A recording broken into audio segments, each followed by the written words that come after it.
8절 19절 말씀 먼저 함께 읽음으로 오늘 말씀을 시작하겠습니다. 시작. 예수 그리스도의 나심은 이러하니라. 그의 어머니 마리아가 요셉과 약혼하고 동거하기 전에 성령으로 잉태된 것이 나타났더니 그의 남편 요셉은 의로운 사람이라 그를 드러내지 아니하고 가만히 끊고자 하여. 예수님의 탄생은 인간적인 측면에서 상당히 어려움이 있었습니다. 마리아가 요셉과 약혼하고 나서 동거하기 전에, 동침하기 전에 예수님을 잉태했습니다. 당시에 유대 문화의 약혼은 우리 시대의 약혼보다도 훨씬 더 강력한 것이었고 심각한 것이었습니다.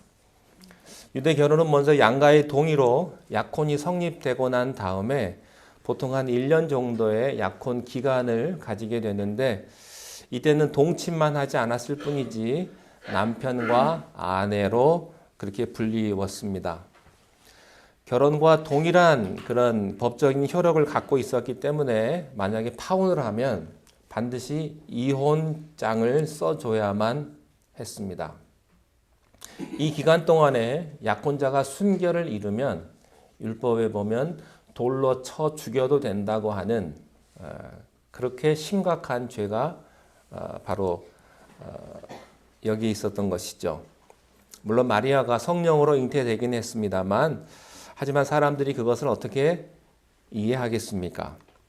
요셉도요 아직 하나님의 음성을 듣기 전이기 때문에 아마 그가 사랑하던 약혼자 마리아가 임신했다는 소식에 그는 하늘이 무너지는 것 같았을 것입니다.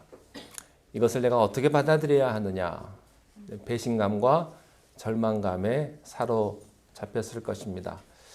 우리가 세상을 살다 보면 이런 배신감 또 절망감을 경험할 때가 있습니다. 요셉이 느꼈던 이 배신감은 말로 형용할 수 없는 그런 큰 어려움이었을 것입니다. 그렇지만 요셉은 극한 감정을 잘 다스렸습니다.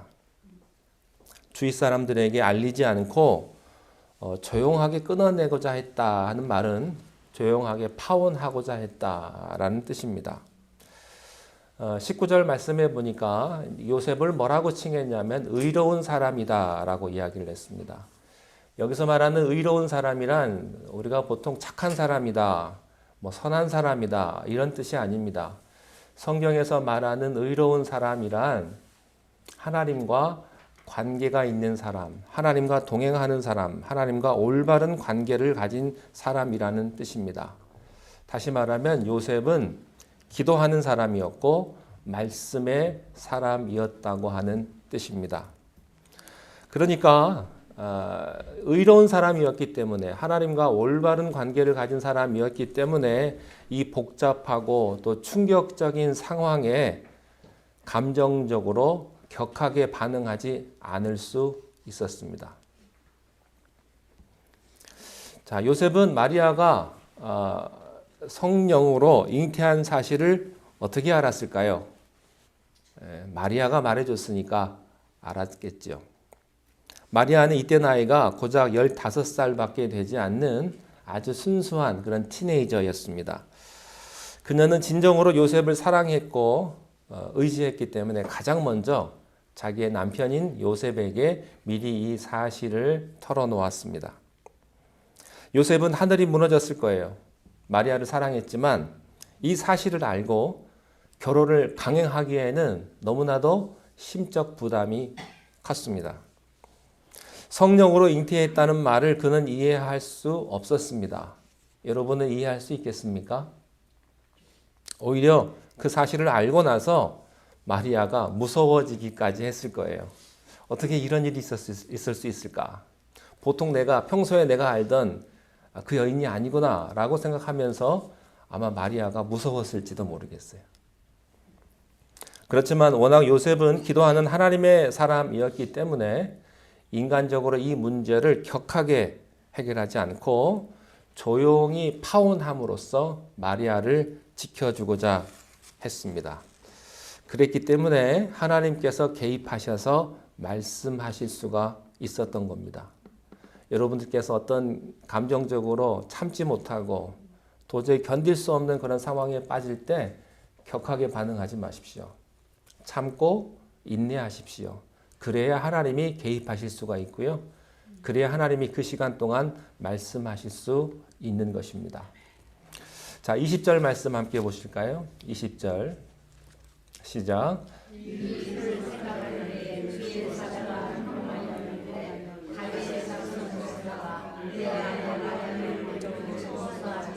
그에게 잉태된 자는 성령으로.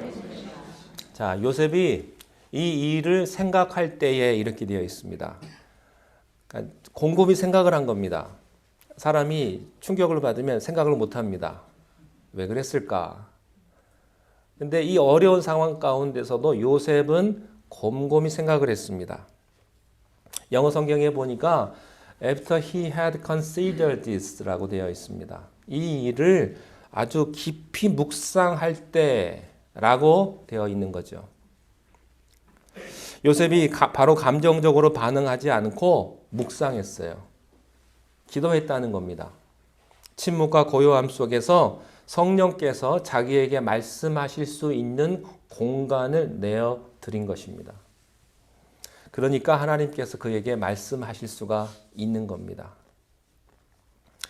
여러분이 하나님의 자녀로 살면서 이해할 수 없는 어떤 힘든 기가 막힌 역경에 부딪혔을 때 여러분 감정적으로 욱하고 반응하지 마시고 마음을 추스리십시오. 감정을 가라앉히시고 시간을 두고 기도하며 묵상하십시오. 여러분 참지 않으면 이혼합니다. 근데 여러분 지금까지 참고 오셔서 여기까지 오신 거예요. 여러분이 신앙생활 하시면서 많이 참았을 거예요. 여러분이 못 참으면 교회 이 자리에 안 계십니다. 내가 참고 견디고 인내했기 때문에 여기까지 오신 거예요. 부모님들이 자녀에게 대해서 얼마나 많이 참습니까? 부모님만큼 그 마음이 참 기가 막힌 심정이 있을까요? 자식에게 참고 참아서 여기까지 오신 거예요. 어떤 어려움이 있어도 여러분 감정대로 욱하는 성격대로 그렇게 하지 않게 되시기를 바랍니다. 그러면 하나님께서 여러분의 기도에 응답하시고 성령께서 개입하실 수가 있는 것입니다. 시편 91편 15절 말씀에 보면 이런 말씀이 있습니다. 우리 함께 읽을까요? 시작. 그가 내게 간구하리니 내가 그에게 응답하리라. 그들이 환난 당할 때에 내가 그와 함께하여 그를 건지고 영화롭게 하리라. 복잡하고 내가 힘들 때 간구했더니 내가 내게 응답하겠다. 요셉이 간구했기 때문에 하나님이 응답해 주셨습니다. 다윗의 자손 요셉아, 마리아 데려오기를 무서워하지 말라. 그에게 잉태된 자는 성령으로 잉태된 자니라.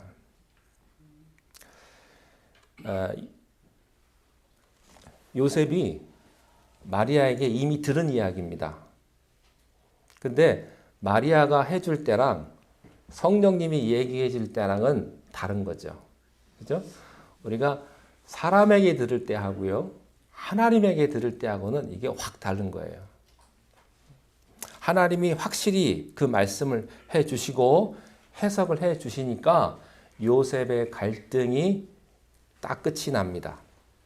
24절, 본문 24절로 넘어가겠습니다. 시작. 요셉이 잠에서 깨어 일어나 분부대로 행하여 그 아내를 데려왔으나. 여러분, 갈등은 하나님 음성 듣기 전까지고요. 기도해서 하나님의 음성을 듣고 나면 갈등 끝, 순종 시작입니다. 그 다음부터는 움직여야 돼요. 여러분이 하나님의 음성을 들으면 아, 이게 하나님의 뜻이구나 라고 여러분이 마음속에 그런 확신이 생기면 그 다음은 움직이셔야 돼요. 어영부영 하시면 안 돼요. 순종하시고 몸을 움직이셔야 합니다. 요셉이 갈등을 끝내고요. 마리아를 자기 집으로 데려와요. 왜 데려왔을까요? 그렇게 해야 마리아가 사람들의 구설수에 배가 부르기 때문에 사람들의 구설수에 휘말리지 않기 때문입니다. 그래서 일찍 마리아를 자기 집으로 데려오게 된 것이죠. 여러분, 환상을 보고 말씀을 이해했으면 순종해야 합니다. 하나님께서는 요셉의 순종을 통해서 역사하셔서 아기 예수 탄생의 아름다운 드라마를 완성시켜 가신다고 하는 사실입니다. 여기서 우리가 한 가지 주목해야 될 것은요, 하나님의 천사가 요셉에게 와가지고 요셉을 부르실 때 요셉아 이렇게 하지 않으셨고요. 뭐라고 했냐면 다윗의 자손 요셉아 이렇게 이야기를 했습니다. 실제로 요셉은 다윗의 직계손이었습니다. 이 촌사람 요셉이요, 다윗 왕의 14대 손입니다. 아마 평안한 시절 같았으면 요셉은요, 왕의 혈통으로 대접받고 살았을 거예요. 그런데 왜 이런 일이 생겼을까요? 수백 년 전에 무슨 일이 있었습니까?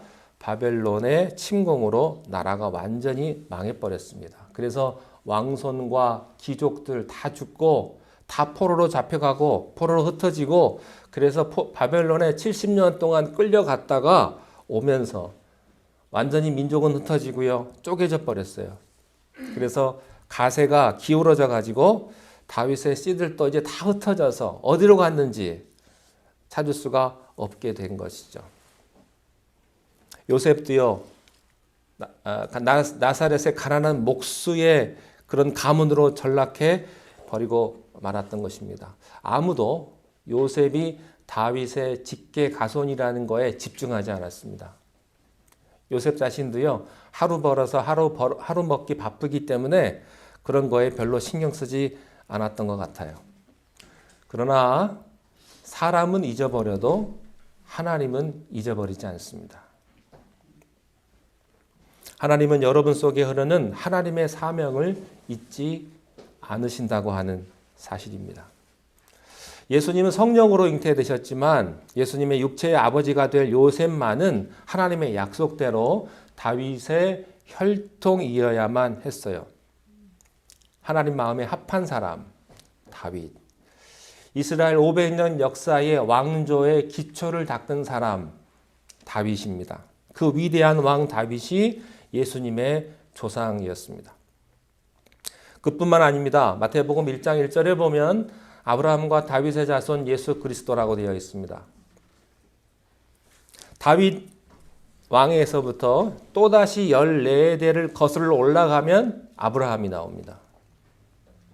믿음의 조상, 모든 유대인들이 자신의 아버지로, 육체적인 아버지로 보는 위대한 인물이 바로 아브라함입니다.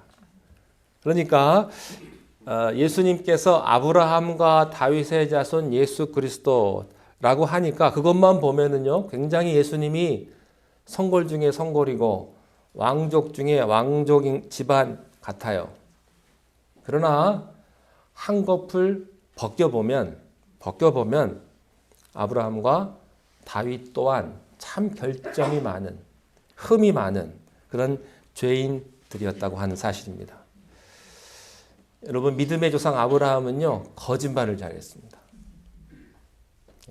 다윗도 마찬가지입니다. 그러니까 아브라함과 다윗은요, 이스라엘의 대표적인 인물이면서도 동시에 대표적인 죄인들이기도 한 거예요. 그뿐만 아닙니다. 마태복음 1장 1절부터 17절 말씀까지 예수님의 조상에 대한 족보가 쫙 나오는데 예수님의 육체의 조상들을 보면요, 거기 인물들이 참 가관입니다. 참 기가 막힌 인물들이 많아요. 다말은요, 자기 시아버지하고 동침을 한 여인입니다. 라합은 기생이었고요. 밧세바는요, 남편이 있는데도 다윗과 관계를 가졌다가 남편이 죽고 난 뒤에 다윗의 아내가 된 사람입니다. 솔로몬의 아들 르호보암이 있습니다. 이 르호보암은요, 지독한 우상 숭배자였어요. 그리고 나라를 완전히 두 동강 내버린 장본인이 바로 르호보암입니다. 여러분, 혹시 자신의 출생 성분 때문에 열등감이 있으신 분이 있다면, 혹시 우리 아버지 어머니가 부끄러운 분이 있다면 오늘 예수님의 족보를 보시고 위로받을 수 있기를 바랍니다. 예수님의 족보도 그랬어요. 근데 이게 예수님의 족보일까요? 우리의 족보예요. 우리 이야기라고요. 여러분의 이야기고요. 우리 가정의 이야기라고 하는 사실입니다. 하나님의 아들 예수님의 육체의 조상의 족보들도 정말로 부끄러운 사람들이 많았습니다. 근데 개인만 부끄러운 게 아니에요. 이스라엘 나라도 부끄러운 사연이 있어요. 마태복음 1장 11절에 보면 바벨론의 포로로 잡혀갔을 때에 이런 표현이 나옵니다. 그러니까 그 수치스러운 때도 하나님의 족보는 계속되었다 하는 거예요. 우리 한국 사람처럼 족보나 가문을 잘 따지는 민족이 있을까요? 어떤 집안이 양반일까요? 안동김 씨, 우리는 양반이다. 또 전주희 씨, 우리는 몇 대선이다. 그러고 보면 양반 아닌 가문이 없고 귀족 아닌 가문이 없어요. 다 뼈대 있는 집안이에요. 그런데 유대인들도 그랬습니다. 유대인들도요, 지도자가 되려면 조상 5대까지, 5대까지 흠이 없어야 돼요. 그리고 문제가 있으면 족보에서 다 빼버렸습니다. 바벨론 포로 시절은 완전히 빼버리기도 하고요. 또 부족한 인물은 편집하기도 했습니다. 그런데 예수님의 족보는요, 신약 성경 오프닝에 가감 없이 싹 다 공개를 다 해버려요. 있는 그대로를. 이것이 인간의 모습이기 때문에 그런 거예요. 성경은 좋은 말만 있지 않아요. 우리들의 아픈, 우리들의 슬프고 감추고 싶은 모든 것들까지 가감 없이 오픈하고 있습니다. 왜냐하면 이것이 인류의 역사고 우리의 현 주소이기 때문에 그런 것입니다. 다들 숨기고 위장해서 그렇지요. 인간은 모두가 다 죄인 아닙니까? 로마서 3장 23절에 보면 모든 사람이 죄를 범하였음에 하나님의 영광에 이르지 못하였다라고 말씀합니다. 모든 사람이 죄의 피를 가지고 있습니다. 여러분, 내가 죄를 지어서 죄인이 된 것이 아니고요. 내가 죄인이기 때문에 죄가 지워지는 거예요. 우리는 언제든지 죄를 지을 수밖에 없는 존재고 그때마다 하나님 앞에 회개해야 하는 존재라고 하는 사실입니다. 그래서 예수님의 이름이 중요한 거예요. 자, 본문 21절로 넘어가겠습니다. 본문 21절 시작.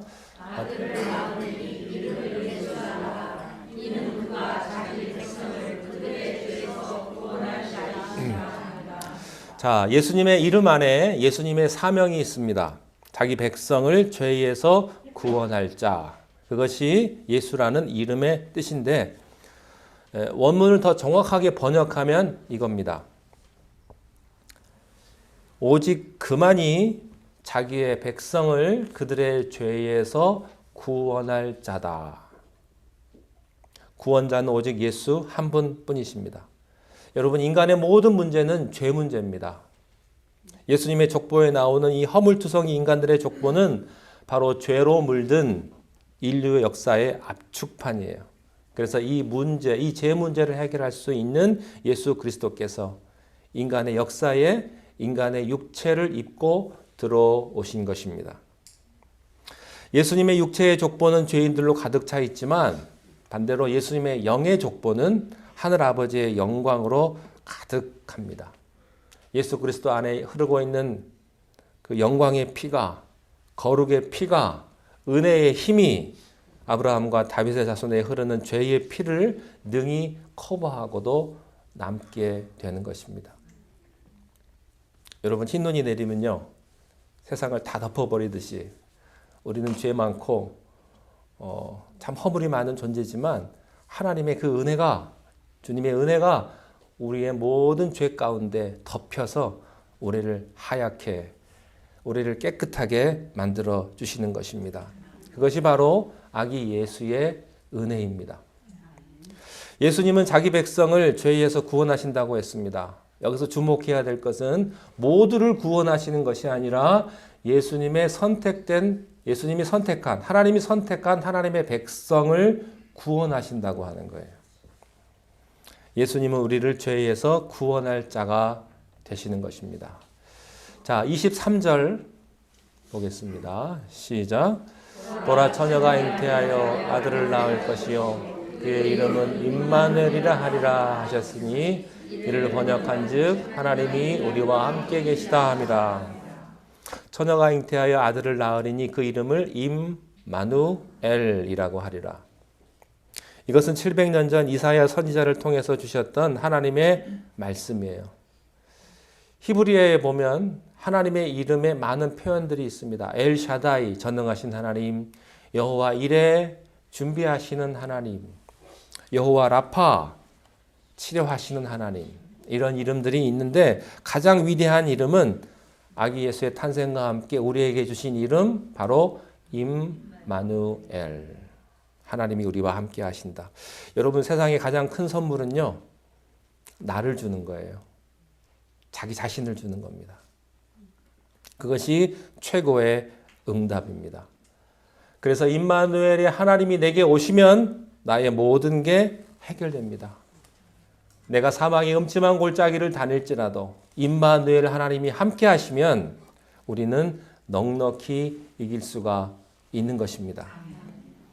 우리가 성경을 보면요, 하나님께서 어떤 특별한 사명을 주실 때, 그의 운명을 바꿔주는 모험을 하실 때 항상 하시는 말씀, 옆에 붙어서 하시는 말씀이 있어요. 내가 너와 함께하리라. 도망가던 야곱에게 베델에서 하나님께서 만나주시면서 뭐라고 말씀하셨어요? 야곱아, 걱정하지 마라. 내가 너와 함께할 것이다. 네가 어디로 가든지 나는 항상 너와 함께할 것이다.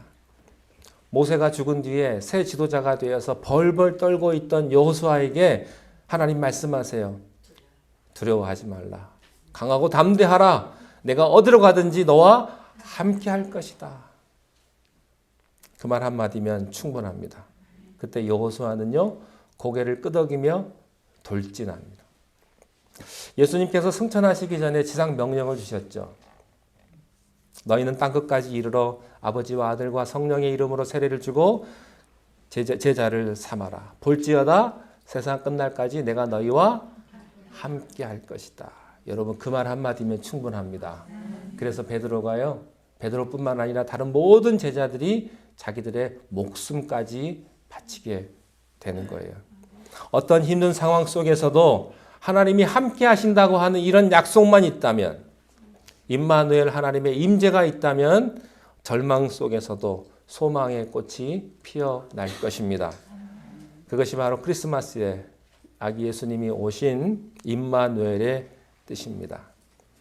크리스마스에 예수님께서는요, 어떤 상황 속에서도 함께 하시는 임마누엘의 하나님이십니다.